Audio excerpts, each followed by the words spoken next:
साथियों नमस्कार। Bugalia classes YouTube channel पर आप सभी का हार्दिक स्वागत है। हमारे इस बुगालिया क्लासेज यूट्यूब चैनल पर आधुनिक भारत चल रहा है और इसका एक बहुत महत्वपूर्ण टॉपिक हम पढ़ रहे हैं, वह है राष्ट्रीय आंदोलन। राष्ट्रीय आंदोलन में 1919 से लेकर 1947 तक की चर्चा चल रही है, जिसमें हम गांधी युग को पढ़ रहे हैं। हमने हमारे पिछले वीडियो में देखा कि महात्मा गांधी ने असहयोग आंदोलन, स्वराज पार्टी, एकमात्र अधिवेशन, बेलगांव अधिवेशन, इसी को आगे बढ़ाते हुए आज हम कुछ क्रांतिकारी घटना घटी थी, काकोरी कांड, उसकी चर्चा करेंगे। उसके बाद अगला टॉपिक है वो देखेंगे।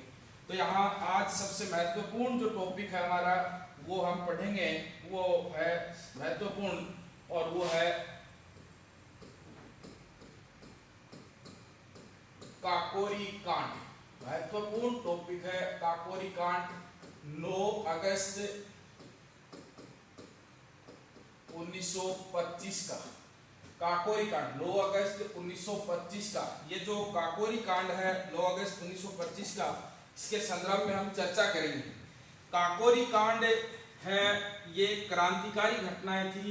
इस काकोरी कांड की जिम्मेदारी है, इस काकोरी कांड की जिम्मेदारी है वो राम प्रसाद बिस्मिल को सौंपी गई थी। राम प्रसाद बिस्मिल को सौंपी गई थी। राम प्रसाद बिस्मिल को इसकी जो है वो सौंपी गई थी।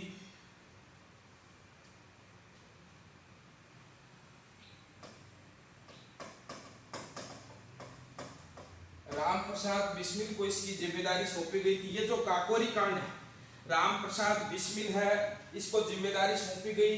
तो यहाँ इस राम प्रसाद बिस्मिल के जो साथी थे, वो जो साथी थे उनकी संख्या 10 थी। इसमें सदस्य जो संख्या थी, इसमें सदस्य, वो सदस्य संख्या क्या थी, कितनी थी, 10 थी। Hindustan Republic association, Hindustan Republic association, Hindustan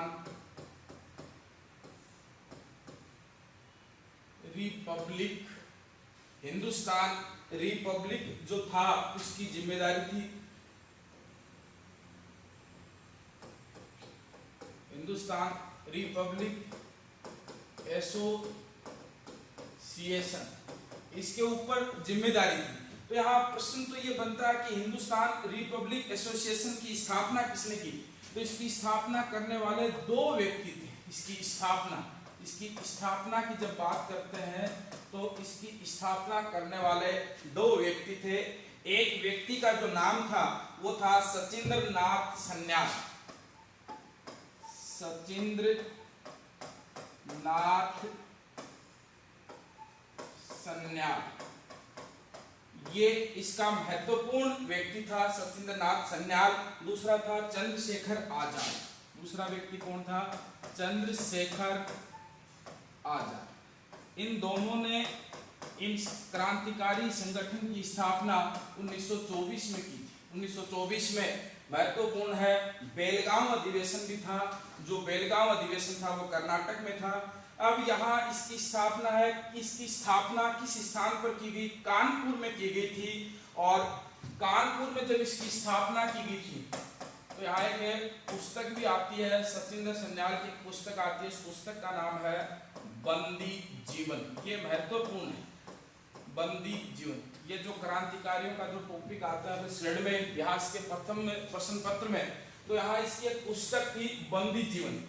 यहाँ इसके अंदर ये कुल 10 व्यक्ति थे और इस 10 व्यक्तियों ने ये काकोरी कांड है इसको रचा था। काकोरी कांड की बात करते हैं। काकोरी उत्तर प्रदेश लखनऊ में एक रेलवे स्टेशन था जहां पर अंग्रेजी सरकार का या सरकारी शस्त्र भंडार आने वाला था। उसको लूटने की जिम्मेदारी राम प्रसाद बिस्मिल के पास थी और इन्होंने 9 अगस्त 1925 के दिन 9 अगस्त 1925 के दिन और इसे लूट लिया। इस हिंदुस्तान रिपब्लिक एसोसिएशन का मुख्य उद्देश्य था लोकतांत्रिक गणराज्य की स्थापना करना। जो वयस्क मताधिकारों के आधार पर चुनी हुई सरकार थी उसका स्थापना करना इसका मुख्य उद्देश्य था। तो यहाँ ये जो हिंदुस्तान रिपब्लिक एसोसिएशन है, इसकी स्थापना सचिंद्र नाथ सन्याल और चंद्रशेखर आजाद ने की, कानपुर में की। और सचिंद्र नाथ सन्याल की पुस्तक का नाम था बंदी जीवन। ये क्रांतिकारी घटना है, उस क्रांतिकारी घटनाओं पर ये पुस्तक आधारित थी। क्रांतिकारी किस प्रकार से बने जाते, क्रांतिकारियों को किस प्रकार से तैयार किया जाए, ट्रेनिंग स्कूल थी, इसके बारे में इस बंदी पुस्तक में लिखा गया है। 9 अगस्त 1925 के दिन 9 अगस्त 1925 के दिन उत्तर प्रदेश के लखनऊ में काकोरी नामक स्थान पर इन 10 क्रांतिकारियों को जो जिम्मेदारी दी गई थी, इन्होंने इस ट्रेन को लूटने का प्रयास किया, जिसमें कुछ क्रांतिकारी पहले ही पकड़े गए। लेकिन इस रामप्रसाद जो बिस्मिल है, रामप्रसाद बिस्मिल के साथ कई व्यक्ति थे जिन्होंने इस काकोरी कांड को अंजाम दिया, जिसमें महत्वपूर्ण नाम है राम प्रसाद बिस्मिल। राम प्रसाद बिस्मिल, एक तो राम प्रसाद बिस्मिल ये इस कांड में साथ थे। फिर था राजेंद्र लाहिरी, उसके बाद में था बड़ा नाम, वो था अशफाक उल्ला खां। ये व्यक्ति भी थे, इसके अंदर शामिल थे। और इनके साथ एक महत्वपूर्ण व्यक्ति था, उसका नाम था रोशन सिंह। ये बहुत महत्वपूर्ण व्यक्ति था रोशन सिंह ठाकुर। इन्होंने इस घटना को अंजाम दिया। तो काकोरी कांड के प्रमुख अपराधी ब्रिटिश सरकार या अंग्रेजी हुकूमत ने किसको माना था? राम प्रसाद बिस्मिल, राजेंद्र सिंह लाहिरी, अशफाक उल्ला खां, रोशन सिंह को। इन्होंने इस सरकारी खजाने को लूट लिया। और ये जो सरकारी खजाना इन्होंने लूटा था, इसके बाद में इन्हें गिरफ्तार कर लिया गया और इन्हें जेल में कैद कर लिया गया और इन्हें फांसी दे दी गई। अब जब फांसी दी गई तो उस फांसी के संदर्भ में यहाँ एक प्रश्न आता है बहुत महत्वपूर्ण कि इनको फांसी कहाँ दी गई थी, कौन सी जेल में दी गई थी? तो राम प्रसाद, इनको जब फांसी दी गई तो वो फांसी कौन सी जेल में दी गई थी? साथियों ये बहुत महत्वपूर्ण है। राम प्रसाद बिस्मिल को गोरखपुर जेल के अंदर फांसी दी गई। राजेंद्र सिंह लाहिरी है, इनको जो फांसी दी गई थी वो गोंडा में दी गई। ये बहुत महत्वपूर्ण है, इनको फांसी कहाँ दी गई थी? गोंडा में दी गई। और गोरखपुर में किसको दी गई थी? गोरखपुर में दी गई थी, वो दी गई थी राम प्रसाद बिस्मिल को। अशफाक उल्ला खां को फैजाबाद में फांसी दी गई थी। और एक महत्वपूर्ण इनका साथी था रोशन सिंह, इन्हें नैनी जेल में फांसी दी गई थी। ये प्रश्न परीक्षा में पूछा जा सकता है जब वो क्रमबद्ध प्रश्न करवाते हैं कि संख्या 1 का इस संख्या 2 से मिलान कीजिए। तो यहाँ राम प्रसाद बिस्मिल, राजेंद्र सिंह लाहिरी, अशफाक उल्ला खां, रोशन सिंह, इनके बारे में प्रश्न महत्वपूर्ण बनता है। इनको कौन सी जेल के अंदर फांसी दी गई थी? तो वो फांसी कहाँ दी गई थी? राम प्रसाद बिस्मिल को गोरखपुर में, राजेंद्र सिंह लाहिरी को गोंडा में, अशफाक उल्ला खां को फैजाबाद में और रोशन सिंह को नैनी जेल में इनको फांसी दी गई। अब यहाँ अगला जो महत्वपूर्ण तथ्य है, वो महत्वपूर्ण तथ्य क्या है कि इनको जब फांसी दे दी गई तो क्रांतिकारी घटनाएं जो नौजवानों की थी महत्वपूर्ण, हिंदुस्तान रिपब्लिक एसोसिएशन जिसका इस स्थापना 1924 में हुई थी, वो घटनाओं को एक बार अंग्रेजी सरकार दबाने में सफल हो गई। अंग्रेजी सरकार जब दबाने में सफल हुई तो भारत में क्रांतिकारी घटनाएं, देखिए क्रांतिकारी घटनाएं भारत के अंदर किस प्रकार से बढ़ रही थी कि भारत के अंदर असहयोग आंदोलन बहुत तेज गति से प्रगति कर रहा था और आगे बढ़ रहा था। जो ही असहयोग आंदोलन तेज गति से आगे बढ़ रहा था, 5 फरवरी 1922 को चोरा चोरी कांड हो गया। उसके बाद में महात्मा गांधी ने 12 फरवरी 1922 को वापस ले लिया। कई बड़े कांग्रेसी नेताओं ने कांग्रेस छोड़ दी। सुभाष चंद्र बोस, जवाहरलाल नेहरू ने विरोध किया। सुभाष चंद्र बोस ने तो अपनी पुस्तक आत्म संघर्ष में क्या लिखा है, ये भी लिखा है राष्ट्रवाद और राष्ट्रहित में नहीं था। मोतीलाल नेहरू ने कहा कि कन्याकुमारी है उसके एक गांव की सजा हिमालय के उस पार के गांव को क्यों दी गई? तो उसके बाद में क्रांतिकारी घटनाएं थी। सशस्त्र बल के आधार पर भारत के अंदर अंग्रेजी सरकार को निकालने का प्रयास किया गया और उस प्रयास करने के लिए हथियारों की जो आवश्यकता थी, हथियारों की आवश्यकता थी, तो अंग्रेजों का जो सरकारी धन है वो यहाँ आ रहा था। तो जर्मनी की माउजर पिस्तौल जैसी थी जो काठ के गट्टे से बंद होती थी, उन शस्त्र को लूटने की जिम्मेदारी मुख्य रूप से रामप्रसाद बिस्मिल के पास थी। रामप्रसाद बिस्मिल ने हिंदुस्तान रिपब्लिकेशन एसोसिएशन जो पार्टी 1924 में थी, सचिंद्र नाथ सन्याल और चंद्रशेखर आजाद, उन्होंने जो बनाई थी, उनके इस कांड में ये शामिल हुए और इन्हें इनका मुख्य अपराधी माना गया और इन्हें इन जेलों के अंदर फांसी दे दी गई। तो ये क्रम संख्या है, इनका ये मिलान भी करवा सकता है। उसके बाद में छोटी छोटी घटनाएं, नौजवान सभा की स्थापना 1926 में हुई। पंजाब के अंदर नौजवान सभा बनी थी और ये जो पंजाब के अंदर नौजवान सभा बनी थी, इस नौजवान सभा को बनाने वाले भगत सिंह और छबील दास थे। नौजवान सभा ये बहुत महत्वपूर्ण है। नौजवान सभा, इस सभा है, इसको संस्थापक कौन थे? एक तो था छबील दास और दूसरा जो व्यक्ति था वो था भगत सिंह। इन्होंने इस सभा का गठन किया था। नौजवान सभा पंजाब में बनी। इस प्रकार से भारत के अंदर क्रांतिकारी घटनाएं प्रारंभ हुई।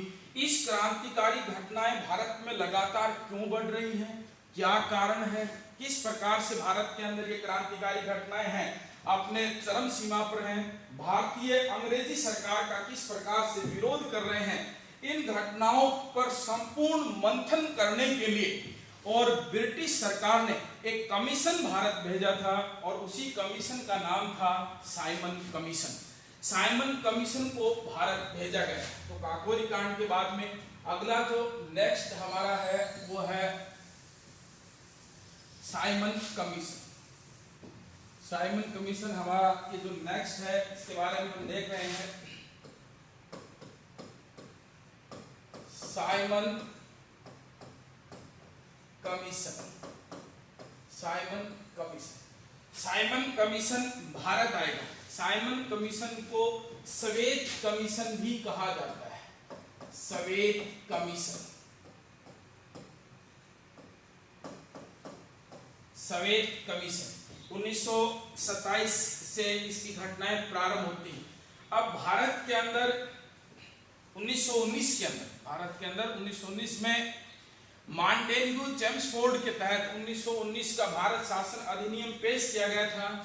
तो ब्रिटिश सरकार ने इसकी समीक्षा हेतु इस कमीशन को भेजा था। 10 साल बाद आना था, 1919 के 10 साल बाद 1929 में।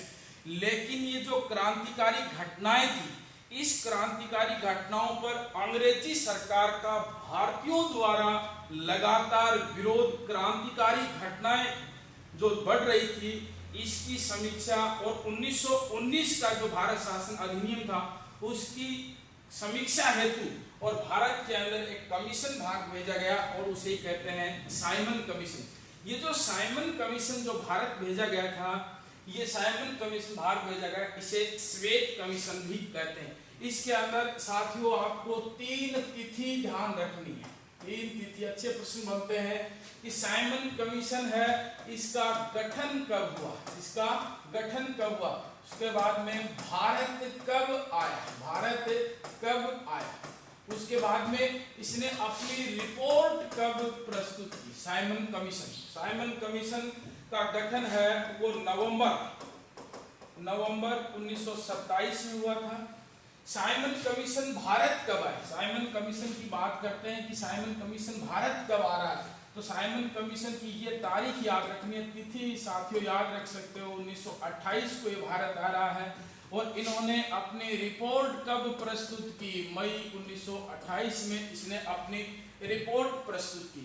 साइमन कमीशन अब भारत आ रहा है 1919 के भारत शासन अधिनियम की समीक्षा करने और भारत में लगातार जो क्रांतिकारी घटनाएं बढ़ रही हैं उनके ऊपर समीक्षा करने के लिए साइमन कमीशन भारत आया।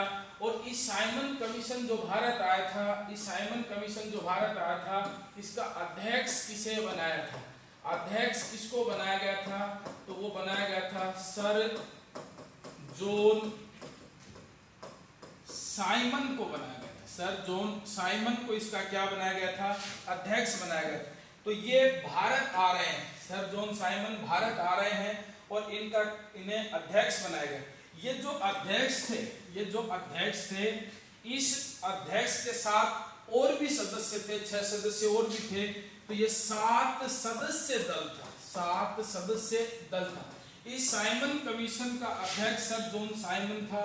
साथियों एक बात याद रखनी है, लगभग अंग्रेजी सरकार के आधुनिक भारत राष्ट्रीय आंदोलन में जो कमेटियां बनी थी या योजनाएं बनी थी, किसी भी प्रकार का दल का गठन किया गया था, वो लगभग उन्हीं के नाम पर है। जैसे हमने जलियांवाला बाग हत्याकांड में भी देखा था हंटर कमेटी, तो हंटर कमेटी डब्ल्यू हंटर के नाम पर थी। तो इसी प्रकार से इस साइमन, जैसे सेडिसन कमेटी थी, वो भी सिडनी रॉलेट थे जो पूर्व न्यायाधीश थे, उनके अध्यक्षता में थी। तो साइमन कमीशन है, सर जॉन साइमन इसके अध्यक्ष। 7 सदस्य दल था। इस 7 सदस्य जो दल था, इसमें कोई भी भारतीय नहीं था। इस दल में किसी भी भारतीय को शामिल नहीं किया गया। इसमें किसी भी भारतीय को शामिल नहीं किया गया। इसके अंदर नहीं किया गया। जब इसके अंदर किसी भी भारतीय को शामिल नहीं किया गया, साइमन कमीशन भारत कैसे आ रहा था, 1919 के शासन अधिनियम की समीक्षा और भारत में क्रांतिकारी घटनाएं जो बढ़ रही थी, भारत के अंदर, उसकी समीक्षा ही तो करनी थी। लेकिन कोई भारतीय था ही नहीं इसके अंदर। अब अंग्रेज आ रहे हैं ब्रिटेन से और भारत की समीक्षा करके चले जाएंगे, तो उन्हें भारतीय कोई व्यक्ति शामिल होता, भारत की समस्याओं से अवगत कराता।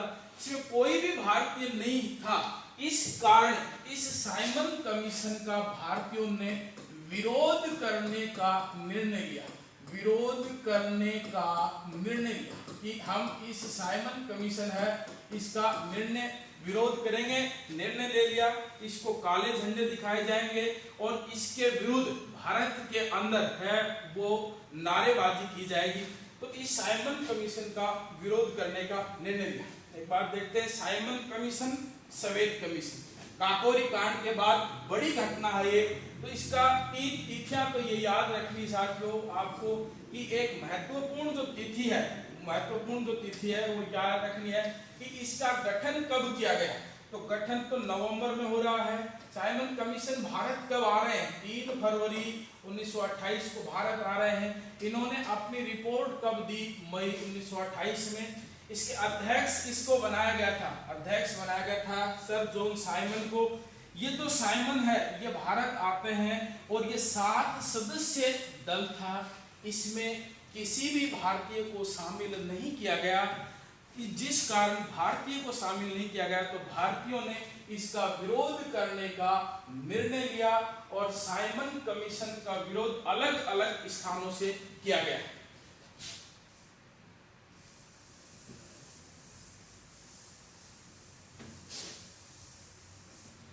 ये जो साइमन कमीशन है इसका अलग अलग स्थानों से विरोध किया गया। जिस प्रकार बंगाल से किसने किया, इलाहाबाद से किसने किया, लखनऊ से किसने किया। तो यहाँ इसका सबसे पहला नाम है बंगाल से विरोध किसने किया। इसके बाद में नाम है इलाहाबाद से किसने किया। जो बड़ी घटनाएं घट रही थी वो लखनऊ में थी, और इसके बाद जहां इसका सबसे ज्यादा विरोध हुआ लाहौर में किसने किया। तो बंगाल में इसका विरोध सौंपा गया था सुभाष चंद्र बोस को। बंगाल या कलकत्ता में इसका जो विरोध किया गया था वो किसको सौंपा गया था, सुभाष चंद्र बोस को। इलाहाबाद में जवाहरलाल नेहरू कर रहे थे। इलाहाबाद में कौन कर रहे थे, जवाहरलाल नेहरू इसका विरोध कर रहे थे। इसके बाद में है लखनऊ में कर रहे थे वल्लभ पंत इसका विरोध कर रहे थे। और लाहौर में बड़ा नाम लाला लाजपत राय, लालाजी अनहैप्पी इंडिया। महत्वपूर्ण एक करती है, वो करती क्या है, अनहैप्पी इंडिया। ये इन्होंने पुस्तक भी लिखी थी। तो यहाँ लालाजी इसका विरोध कर रहे थे। तो इस साइमन कमीशन का विरोध बंगाल से कौन कर रहा है, बंगाल से कर रहा है सुभाष चंद्र बोस। इसके बाद इलाहाबाद से कौन कर रहा है, जवाहरलाल नेहरू। लखनऊ से वल्लभ पंत। इस वल्लभ पंत के साथ इस समय इनके साथ एक व्यक्ति और भी था जो एक मुस्लिम व्यक्ति था, और उस मुस्लिम व्यक्ति का नाम था खलीमुल्ला। ये भी इनका साथ दे रहे थे। लाहौर, ये महत्वपूर्ण है, लाहौर में लाला लाजपत राय है वो विरोध कर रहे थे। लाहौर में जब लाला लाजपत राय ने विरोध किया, लाहौर के अंदर जब लाला लाजपत ने विरोध किया तो एक पुलिस अधिकारी था, और उस पुलिस अधिकारी का नाम था सैंडर्स। सैंडर्स ने यहाँ जब विरोध किया लाला जी ने, तो पंजाब पुलिस का एक अधिकारी था, उसका नाम था सैंडर्स। कई जगह इसका नाम स्कॉट भी मिलता है। सैंडर्स ने इसका विरोध, सैंडर्स को कहा गया साइमन द्वारा कि ये लाला जी किस प्रकार का विरोध कर रहे हैं, तो इन्होंने कहा कि इसमें कोई भी भारतीय नहीं है, ये विरोध कर रहे हैं। तो लाला जी ने उस समय एक नारा दिया था, और वो नारा क्या था, साइमन कमीशन, साइमन कमीशन वापिस जाओ, साइमन कमीशन वापिस जाओ, यानी कि go back to Simon, Simon वापिस चले जाओ। साइमन कमीशन का इन्होंने इस प्रकार से विरोध किया। तो यहाँ पंजाब पुलिस के जो अधिकारी थे, पंजाब पुलिस के जो अधिकारी थे, इन्होंने सैंडर्स ने लाला जी पर लाठी चार्ज का आदेश दे दिया, और इस लाठी चार्ज के अंदर लाला जी पर जो लाठी चार्ज का जो आदेश दिया गया था, इस लाठी चार्ज का आदेश देने वाला कौन था, सैंडर्स था। और इस लाठी चार्ज में लाला जी गंभीर रूप से घायल हो गए और इनका निधन हो गया। और इनके निधन जो ही हुआ तो लाला जी ने अपने निधन की मृत्यु शैया पर थे, तब इन्होंने कहा कि मेरे ऊपर ब्रिटिश सरकार द्वारा जो एक एक प्रहार किया गया है वो उन्हीं के साम्राज्य के विनाश में ताबूत की कील है वो साबित होगी।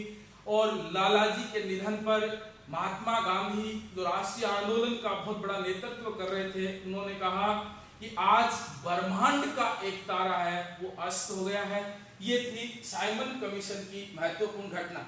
अब साइमन कमीशन है, इस साइमन कमीशन का मूल उद्देश्य जो भारत आया वो हमने कर लिया, लेकिन साइमन कमीशन है, इस साइमन कमीशन को रद्दी की टोकरी किसने कहा, बड़ा प्रश्न है। साइमन कमीशन है, इस साइमन कमीशन को रद्दी की टोकरी किसने कहा। प्रश्न क्या बनता है यहाँ पर साथियों, देखना, साइमन कमीशन को रद्दी की टोकरी, रद्दी की टोकरी किसने कहा।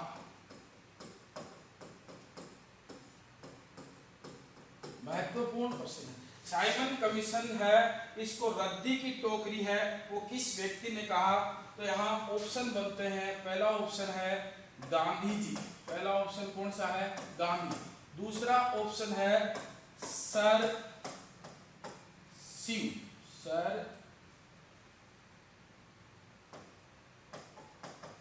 शिव स्वामी अय्यर। तीसरा जो ऑप्शन है इसके अंदर है वो एस.सी. बोस, सुभाष चंद्र बोस। और जो चौथा प्रश्न है वो है खलीमुल्ला खां। इनमें से ये एक प्रश्न है। साइमन कमीशन को रद्दी की टोकरी किसने कहा। कि साइमन कमीशन है ये अंग्रेजी भाषा बोल रहा है, इस ये रद्दी की टोकरी में फेंकने वाला एक कमीशन है।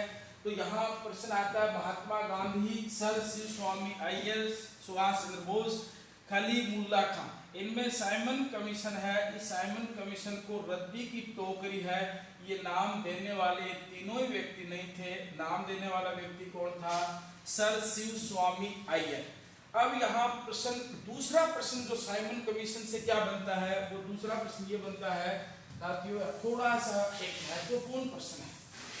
उस ब्रिटिश प्रधानमंत्री का नाम बताओ जो आजादी के समय था, भारत की आजादी हुई 1947 में, उस समय वहां का जो प्रधानमंत्री कौन था, वो था क्लेमेंट एटली।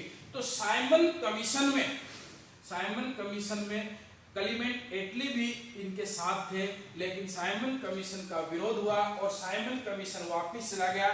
इसने अपनी रिपोर्ट जब प्रस्तुत की मई 1930 में जब इन्होंने अपनी रिपोर्ट प्रस्तुत की, तो इन्होंने क्या कहा कि प्रांतों से जो दोहरा शासन है, द्वैध शासन, प्रांतों से जो दोहरा शासन है, द्वैध शासन, प्रांतों का जो द्वैध शासन है, उस द्वैध शासन को समाप्त कर दिया जाना चाहिए।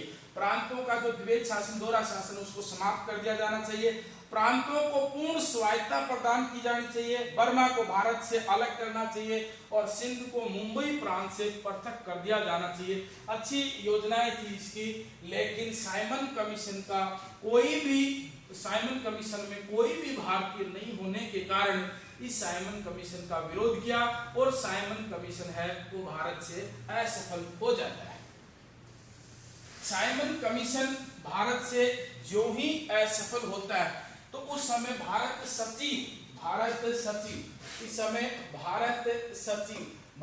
सचिव जो ब्रिटेन में बैठते थे वो थे उस समय भारत सचिव ब्रेकनहेड हुआ करते थे। उन्होंने कहा कि भारतीय यदि ऐसे ही सक्षम है, इतने ही सक्षम है, तो वो एक ऐसा संविधान बनाकर दिखाएं जो सभी भारतीयों को स्वीकार हो, एक ऐसा संविधान बनाए जो सभी को मान्य हो, सभी दल को मान्य हो। इस समय मुस्लिम लीग भी प्रगति कर रही थी, तो एक ऐसा संविधान बनाओ जो सभी दलों को मान्य हो। ये ब्रेकनहेड ने चुनौती दी और इस ब्रेकनहेड की जो चुनौती है, इसको चुनौती को स्वीकार करने वाले थे मोतीलाल नेहरू, और इन्होंने एक रिपोर्ट प्रस्तुत की, वो इतिहास में कहलाती है नेहरू रिपोर्ट। इन्होंने एक रिपोर्ट प्रस्तुत की और वो इतिहास में क्या कहलाती है, नेहरू रिपोर्ट कहलाती है। मोतीलाल नेहरू रिपोर्ट है, इसके लिए इन्होंने भारत के अंदर नेहरू रिपोर्ट प्रस्तुत की। अब प्रश्न यहाँ दो बनते हैं, प्रश्न दो क्या बनते हैं कि नेहरू रिपोर्ट है, इसकी स्थापना है वो किसने की थी, तो वो स्थापना मोतीलाल नेहरू ने की थी। नेहरू रिपोर्ट किसकी है, ML नेहरू की, ये ध्यान रखना है, जवाहरलाल नेहरू की नहीं है। इस नेहरू रिपोर्ट के अंदर जवाहरलाल नेहरू को सचिव बनाया गया था और इन्होंने 10 अगस्त 1928 को अपनी नेहरू रिपोर्ट प्रस्तुत की थी। मोतीलाल नेहरू ने इस नेहरू रिपोर्ट को प्रस्तुत कब किया, इस रिपोर्ट को प्रस्तुत कब किया था, वो प्रस्तुत किया था 10 अगस्त 1928 को अपनी ये रिपोर्ट है, इसको प्रस्तुत किया था। और इस प्रस्तुत के अंदर इन्होंने क्या कहा, एक महत्वपूर्ण बात कही इस रिपोर्ट के अंदर, कहा कि भारत के अंदर, इन्होंने क्या कहा, भारत के अंदर उत्तरदायी सरकार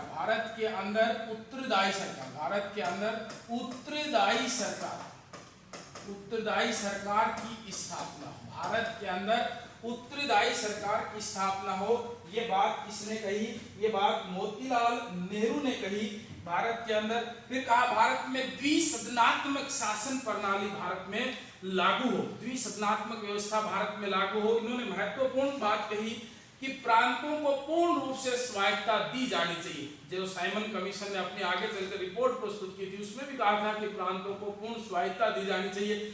लेकिन मोतीलाल नेहरू ने एक बात महत्वपूर्ण कही कि भारत के अंदर उच्चतम न्यायालय है, इसकी स्थापना भी हो। इन्होंने मांग रखी थी कि भारत के अंदर उच्चतम न्यायालय की भी स्थापना। लेकिन जो इन्होंने एक अपनी रिपोर्ट के अंदर जो महत्वपूर्ण बात कही थी, वो कही थी भारत को डोमिनियन स्टेट का दर्जा दिया जाए, डोमिनियन स्टेट का दर्जा दिया जाए। इन्होंने क्या कहा कि डोमिनियन स्टेट का दर्जा है वो भारत को दिया जाना चाहिए। अधिराज्य की मांग कर ली इसने किसकी मांग कर ली, अधिराज्य की मांग कर ली। तो नेहरू रिपोर्ट है, ये लगभग सभी को मान्य थी, परंतु यहाँ क्या कहा मोतीलाल नेहरू ने, यदि एक वर्ष में क्या कहा, एक वर्ष के अंदर अधिराज्य को स्वीकार नहीं किया गया, एक वर्ष के अंदर अधिराज्य को स्वीकार नहीं किया गया, एक वर्ष के अंदर इस अधिराज्य को स्वीकार नहीं किया गया, तो हम अब आगे स्वराज्य की ही मांग करेंगे। अब यहाँ इन्होंने कहा डोमिनियन स्टेट दीजिए, तो यहाँ एक प्रश्न भी बन सकता है, भारतीय संविधान निर्माण करने की दिशा में नेहरू रिपोर्ट है, इसको प्रथम ऐतिहासिक तथ्य माना जा सकता है। भारतीय संविधान, जो भारत का संविधान बनाया गया था, भारतीय संविधान निर्माण करने की दिशा में हम ऐतिहासिक तथ्य नेहरू रिपोर्ट को भी साथियों मान सकते हैं। और यहाँ अब प्रश्न आता है कि इतनी शानदार योजनाएं इन्होंने यहाँ प्रस्तुत की, तो इस नेहरू रिपोर्ट का विरोध किसने किया, इसका विरोध किसने किया? इस नेहरू रिपोर्ट का विरोध करने वाला यदि कोई व्यक्ति था तो वो दो व्यक्ति थे। एक का नाम था एस.सी. बोस, सुभाष चंद्र बोस। ये बड़े राष्ट्रवादी थे, ये परिवर्तनवादी थे, ये लगातार परिवर्तन चाहते थे, अपरिवर्तनवादी नहीं थे, पुरानी परंपरागत ढांचे के आधार पर, ये ढांचे के आधार पर नहीं चल रहे थे। और दूसरा इन्हीं का पुत्र था, वो था जवाहरलाल नेहरू। इन्होंने कहा कि अब हमें अधिराज्य नहीं चाहिए, डोमिनियन स्टेट यानी कि अधिराज्य नहीं चाहिए, हमें अब क्या चाहिए? हमें चाहिए अब पूर्ण स्वराज्य चाहिए। इन्होंने किसकी मांग कर ली? अब पूर्ण स्वराज्य की मांग कर ली। और ये नेहरू रिपोर्ट जो मोतीलाल नेहरू ने प्रस्तुत की थी, यह भी भारतीय दो व्यक्तियों ने इसे अस्वीकार कर दिया गया। इसके बाद में जो ये नेहरू रिपोर्ट प्रस्तुत की गई थी, इसी के कारण मुस्लिम लीग और कांग्रेस में भी कुछ मतभेद हो गए थे। और इस मतभेद होने के बाद 1928 में एक बहुत बड़ा फैसला आया, और वह था कांग्रेस का लाहौर अधिवेशन। कांग्रेस का लाहौर अधिवेशन। तो साथियों, आज हमारे इस टॉपिक के अंदर ये जो महत्वपूर्ण तथ्य थे, और इस महत्वपूर्ण तथ्यों के अंदर हमने बात की है काकोरी कांड की, साइमन कमीशन की और नेहरू रिपोर्ट की। आपको ये क्लासें कैसी लग रही हैं? कमेंट्स किया करो, मुझे बताया करो। हम आगे लगातार इसकी क्लासों को बढ़ाएंगे। जल्दी आपके सामने बार बार मैं एक बात कह रहा हूँ कि कल से की क्लासें प्रारंभ करेंगे, वो जल्दी प्रारंभ करेंगे। अब इस राष्ट्रीय आंदोलन के दौरान अब महत्वपूर्ण घटना घटेगी, वो है कांग्रेस का लाहौर अधिवेशन। और उस लाहौर अधिवेशन के बाद में जो महत्वपूर्ण घटना घटेगी, वो महत्वपूर्ण घटना है महात्मा गांधी का सविनय अवज्ञा आंदोलन। ये हम अपने नेक्स्ट वीडियो में देखेंगे। तब तक सभी को नमस्कार।